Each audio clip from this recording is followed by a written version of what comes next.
na importante dito, sana panagutin. Kung may kasalanan, harapin at panagutin. Huwag yung tatakbo. Naku po, huwag tayo maging kampante ha. Kasi baka mamaya, ano lang ho ito, chika-chika minute lang. Baka mamaya, para sabihin lang na makapagpalit. Kasi nangyari ganyan, di ba? Kay Zaldico. Akala nila tumigil kay Zaldico hanggang inabot si speaker. Ngayon, ladies and gentlemen, I don't think walang alam si Marcos dito. Mainit na naman ang issue. Naku po, patay kang bata ka. Romualdez, tumakas na. Nako, yari ka. Gago. Ayun naman, makatakas naman kayo. Banat ba kung makasabi ka naman ng tumakas, akala mo naman talagang ano. Hindi, alam mo, ladies and gentlemen, yan ang sinasabi nung iba Kasi ngayon, umuugong yung balita, baka nga sa pag-upload ko nito, sa umaga, alas 7 na umaga, everyday yun. Baka si Speaker Romualdez ay hindi na speaker. Pero gayon pa man, marami nagsasabi, bakit ganun? Tila iiwasan niya, tatakasan niya. Kayo naman, makatakas naman. Nung hiningi ninyo mag-resign, nag-resign. Nung nag-resign naman, hindi naman tumakas. Nagbakasyon lang sa ibang bansa. Oy, walang gana. Gago! Hindi, walang gana. Wala. Hindi, alam mo, ladies and gentlemen, nakakairita kasi sa mga balibalita, yung on-live pa.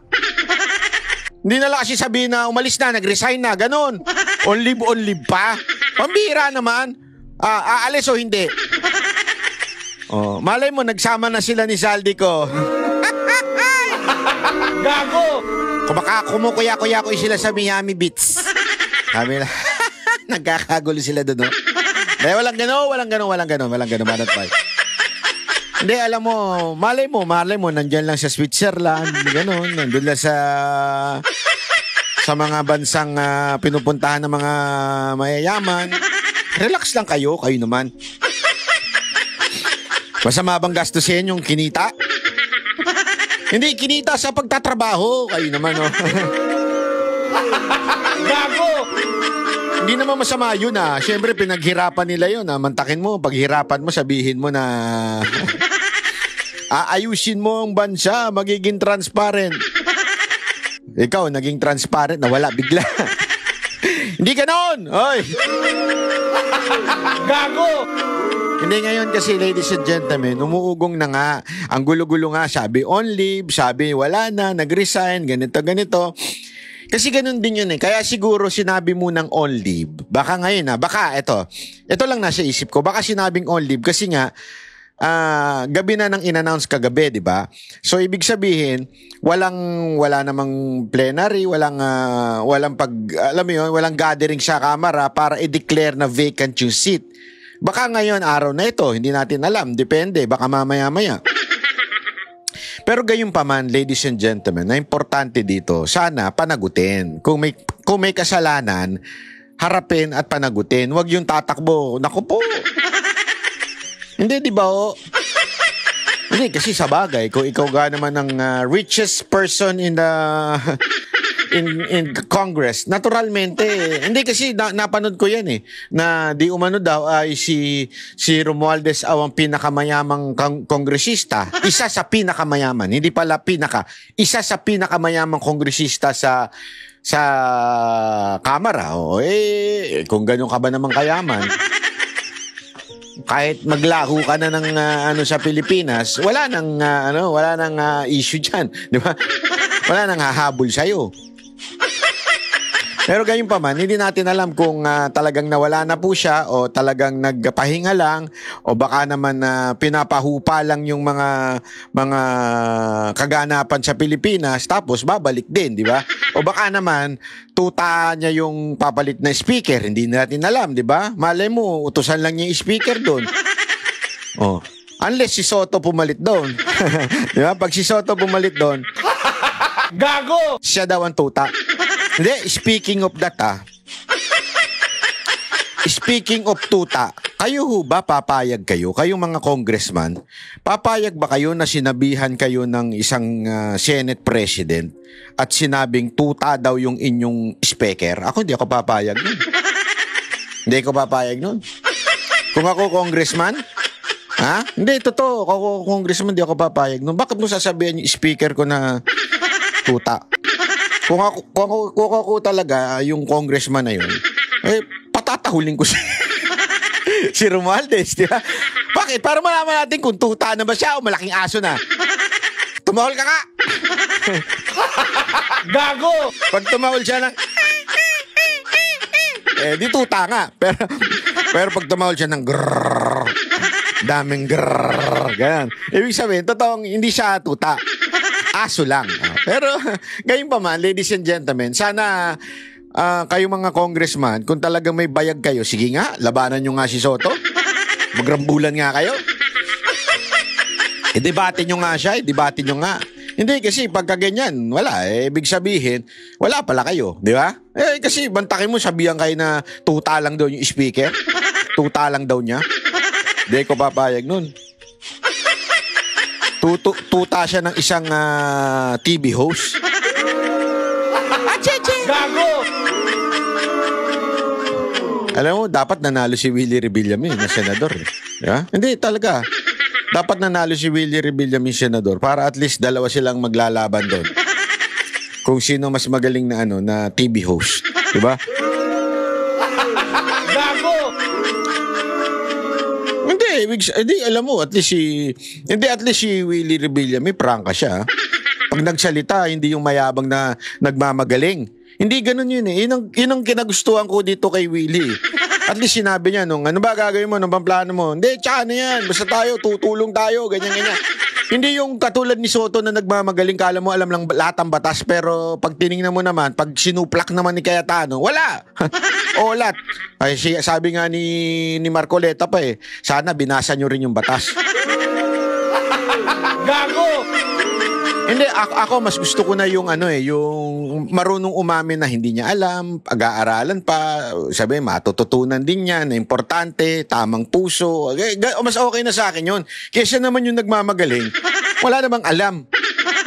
Hindi pa nagbabasa. Kasi mas mahirap turuan na nagmamagaling kesa sa taong mahina ang at aminadong kailangan niya matuto. Mas mahirap yung nagmamagaling. Pero ako, wag tayo maging kampante kasi baka mamaya, lang ito, chika-chika minute lang. Baka mamaya, para sabihin lang na makapagpalit, maligtas ang... kasi nangyari ganyan, di ba, kay Zaldico.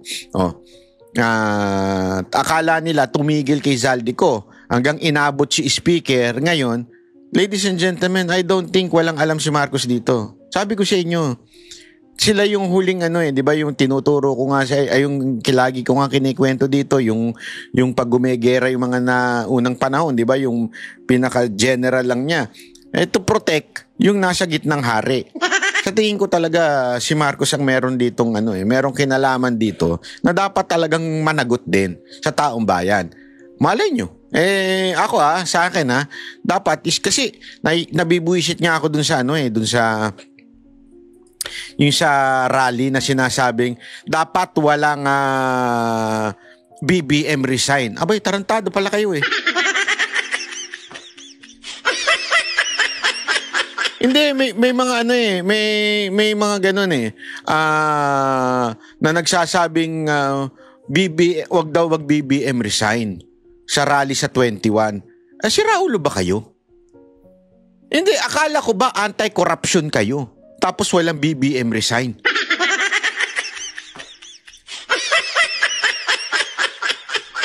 Ito rin yung mga same people before na nanawagan na wag umupo si Marcos dahil sa kesyo magnanakaw daw ang pamilyang Marcos, kesyo meron daw ill-gotten wealth. Tapos ngayon sasabihin nyo wag magdala ng placard na anti-Marcos. Ano nangyari sa inyo?